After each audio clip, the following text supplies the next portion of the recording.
Okay, welcome back. So far we've been looking at school markets. We've been looking at this idea that the school markets have schools with very different quality. And then we are saying parents respond to this quality. And now we have to think about, since schools know that parents respond to this quality, how should we think about schools making their own choices, right? And you need a bit of theory, and theory is good because it provides a structured way to think of the schooling market and schooling decisions among parents and schools. And models provide a key intuition to take to the data or illustrate processes, channels that we need to pay attention to in understanding data and policy, even if we are not testing the model. So I'm going to sketch models of how schools might make decisions. And essentially, in all these models, parents are going to choose among schools with different characteristics, and schools have to choose how to respond to these demands. Okay? A central intuition of these models is that if schools choose the same characteristics, they will have to price the same, and each will undercut the other till they earn zero profits. Right? But if they differentiate themselves from each other, then actually they can earn positive profits since each enjoys some market power. So let me give you some idea of what this looks like, right? So we're going to talk about two different types of differentiation, horizontal or vertical, right? So let me start with this. A famous economist, Hotelling, had this model of ice cream sellers. Okay, so the model of ice cream sellers is very simple. There's a street, and there are houses at every point in the street, and in each of these houses there's a child, and the child wants an ice cream, right? So the houses are everywhere. There are two ice cream sellers. Where are they going to locate? Right? They charge a fixed price. You might say, oh, maybe one should locate here and one should locate here. But see what happens then. Well, all these guys are going to go to this person, right? And up to this point, they're all going to go to this person. Okay? So maybe half of the people are going to go to this person, half of them are going to go to this person. But now this guy thinks, I'm here. What if I move here? Well, something else happens then. All of these guys are still going to go to this person, right? But now, because the halfway point is here, all these people are also going to come to this person. So immediately his share went up from 50% to 60%, right? Of course, he's not the only one thinking this way. This guy is also thinking in exactly that same pattern. So he's also going to move here. And in fact, what you can show is that the unique equilibrium of this model is both of them locate in the center, right? And once they're both located there, you can immediately see if one of them moves away a bit, they lose consumers. So they're never going to move out, right? So they set up in the middle and they split the market, earning zero profits. This is because they can't change the price. A big and important result from this entire literature, which is very, very interesting, is if they can set the price, that sets off a trade-off, right? Because of the following, and I think this is important to understand. If my competitor is here, right, so we were starting in the middle and we were both charging the same price and earning zero profits, right? Suppose I now move here, right? Sure, I'm going to lose some consumers, but these guys, they're going to be willing to pay quite a lot to come to me instead of going to this guy. So I can charge a much higher price. And now I have two dimensions of competition. Who's coming to me and what price am I charging them?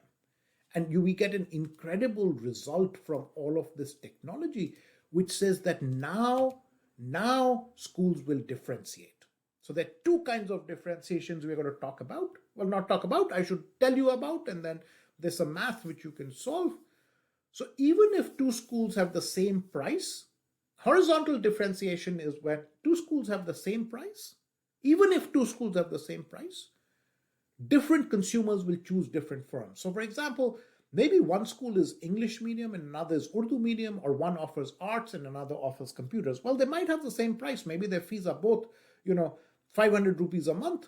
But maybe I like arts and you like computers, so you go to the one with computers, I go to the one with arts. That's called horizontal differentiation.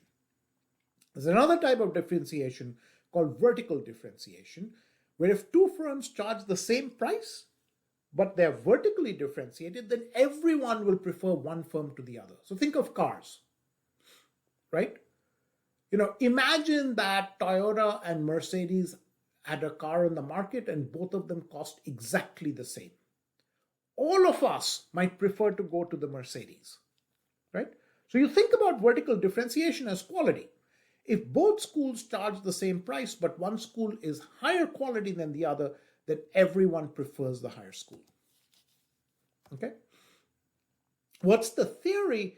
Well, the theory always starts with the same way. You have two firms, for example, producing quality A1 and A2.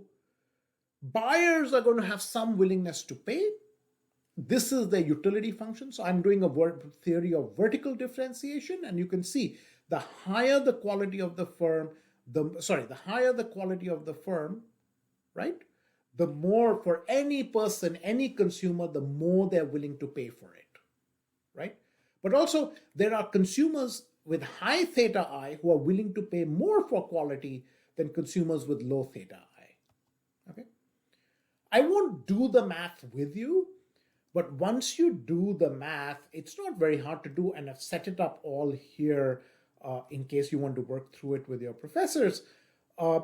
You will find that this is one key result, which is high quality firms are going to charge higher prices and earn greater profits. And their profits are going to be higher the more differentiated their products are, right? So the incredible result that follows is the moment you allow for prices to be set by the firms, they will actually land up at two ends of the market. So again, if we go back to our street, one person will now locate here, one person will locate there. Okay? This is an incredible result, right? Because both firms have the same costs, right? But one will be really low quality and one will be really high quality. That's what allows them to charge prices that give them an extra profit. Okay? Let's keep that in mind, for a second, and I've drawn as well a model of product differentiation that's horizontal. Again, this is something you can work through. These are these technical slides. But in case you're starting to wonder, okay, this is all great, how do we start thinking about what this means for education and why are we getting involved in this math over here? Another way to think about it is you just look at some simulations, try and get some sense of what's going on. And we have developed a set of simulations to guide you through some of these models. It's hyperlinked here. You can play around with it. I've given you one example here. But you start to see where this is going, right? So imagine, for example, that a policymaker does something that improves the quality of the public school, right? You can start saying, hey, what's going to happen to the private school, right? And here's one kind of graph from that set of simulations we have developed. You'll see that the quality of the private school is going to increase as the quality of the public school increases until it actually closes down. It can't compete anymore, right? And the price of the private school is going to follow something complicated where it actually goes down and then goes back up, right? So you start to get a hint. You start to get a hint which says, okay, we can use these models to try and say what happens when we shift something, right? So an empirical implication of this model, a very important one, is that now, because of this school choice, public sector investments must account for how parents react to these investments, right? Think about it. You've got multiple schools in the village. You as the government come in and make an investment in a school. But every parent is going to change their choices, going to change how they behave because of those investments, right? And then schools are going to react to these investments. So the fundamental change now, due to the recognition that most children are being educated in schooling markets, is there's really no difference between policies towards public schools and policies towards private schools. Suppose I make a change in the public school, it's going to affect the private sector. If I make a change in the private schools, it's going to affect the public schools, right? At best, these are indicative of the site where the policy is being implicated, but the ramifications of each of these policies will be sector-wide. So let me conclude in the last 10 minutes with these, but I'm not going to go in great detail. I invite you to look at the papers. So the first one I'm going to think about is how does household demand affect policies like vouchers, which is something that people have been thinking about quite a bit. Again, a voucher is something is a means of encouraging children to go to other schools. You say, okay, if you are going to a private school, I will pay the fees as the government sector, right? And the point I want to make here is any public sector policy has to account for what parents care about. Okay, so I'm going to take the example of school vouchers in Pakistan. The premise there was private schools are better, but many parents cannot afford them. Therefore, giving them subsidies to attend private schools through vouchers will improve test scores, right? The assumptions are that the private schools are better. That's not necessarily true. We saw that. Yes, some are better, some are worse, right? That parents cannot afford them. There was no evidence of this at time of the policy. And that private schools will continue to be better once the subsidies come in, which is not necessarily true. Right? So we have a paper that focuses just on that first key assumption of whether parents can afford private schools. Think about the current situation. If there are 100 children in private schools, 200 will come in if you give vouchers of $10. Then the total spend is $300, right? Because there are 200 children you're supporting plus the 100 who were already there. And the increase in enrollment is 200 at a cost of $15 per additional child enrolled, right? So because you're going to fund these 100 children who are already in the private schools at $10 each, right? That amount, that $1,000 is kind of wasted, right? And we call that inframarginal. Here's an alternate scenario. 100 children in private schools, 10 come in with a voucher of $10. Your total spend per additional child enrolled is 110, but now your inframarginal subsidy is 90%. Right? I'm basically paying for these children who are already in private schools. Okay? So what you have to think about is when you put in these vouchers, how many more children will come in. So we do something called the structural model of demand. Here's the reference to the paper. And the price elasticities are really, really low. Right? And they turn out to be consistent with an experiment that we do. Okay? So you find fairly small changes in school enrollment rates from vouchers, and we are actually close to this scenario where most money in school vouchers is going to go to children who are already in private schools rather than children who are induced to enroll because of the voucher. Right?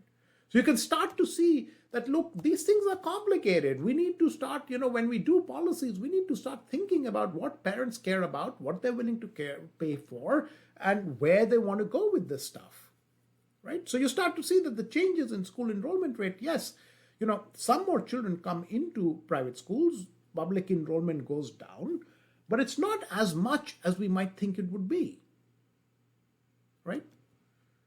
My second and last example, and then we'll close the lecture, is what do these schooling markets imply for public sector investments? So we have one key message that I want you to take away from this entire lecture is now everything is interconnected. We can't think about public, private, all of these parents, households, schools differently. They're all interconnected, right?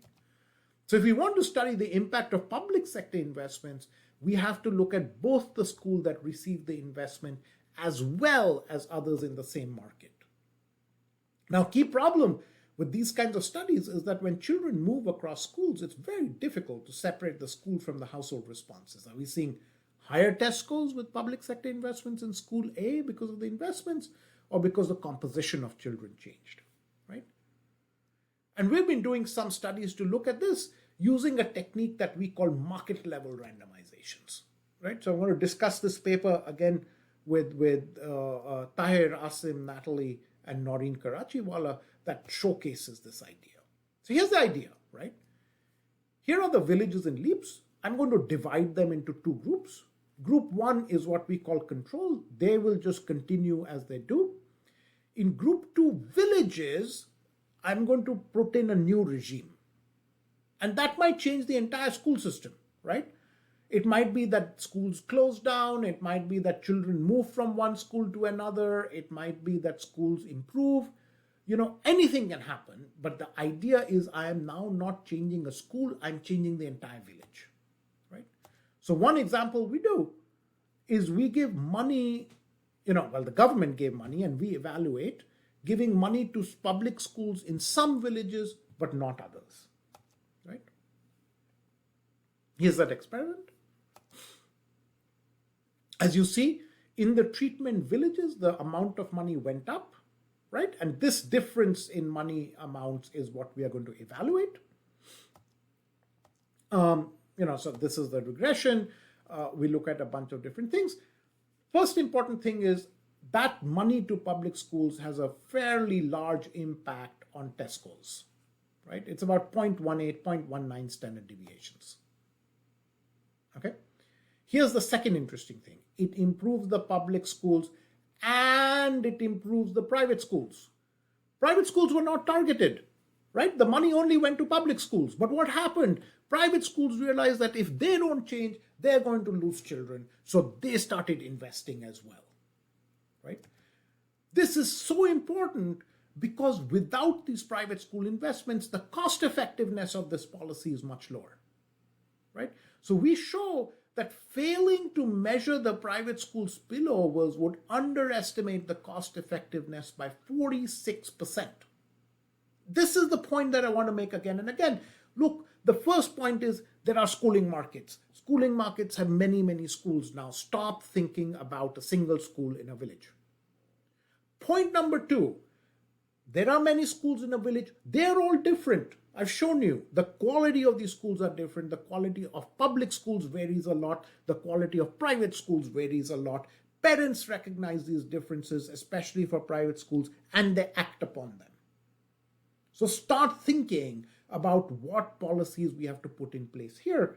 Step three, there is nothing called a policy for public schools only or a policy for private schools only. A policy for public schools will affect private schools. A policy for private schools will affect public schools. Start thinking about markets as a whole, not schools and sectors differentially.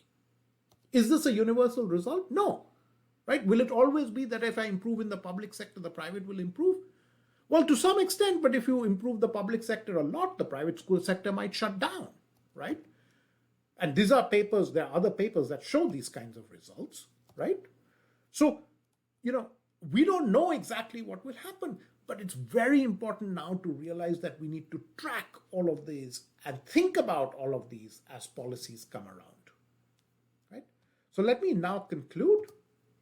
So the world of schools look very different pre-COVID. I mean, we haven't looked at this now post-COVID. We're trying to put something in. From a version where there is one school and the only choice that children make is to attend or not attend, which used to be and still is the framework that most papers work in. Now, many children live in areas with significant and real choice, and schools are reacting to what parents and children want. That implies that we need to shift our thinking from focusing on individual schools to focusing on markets. Right? We have shown that a key measure of quality, school value added, can be feasibly measured and is valid, revealing substantial variation within market and sector. We have also shown that parents react to this variation with implications for key policies like vouchers and public sector investments. Right? Then there's this question that we have been working on how can we actually improve the entire functioning of this market. That's what a lot of our work is on. And for that, you're going to have to wait another day. Thank you so much for all your attention, and I hope that you enjoyed this lecture as much as I did.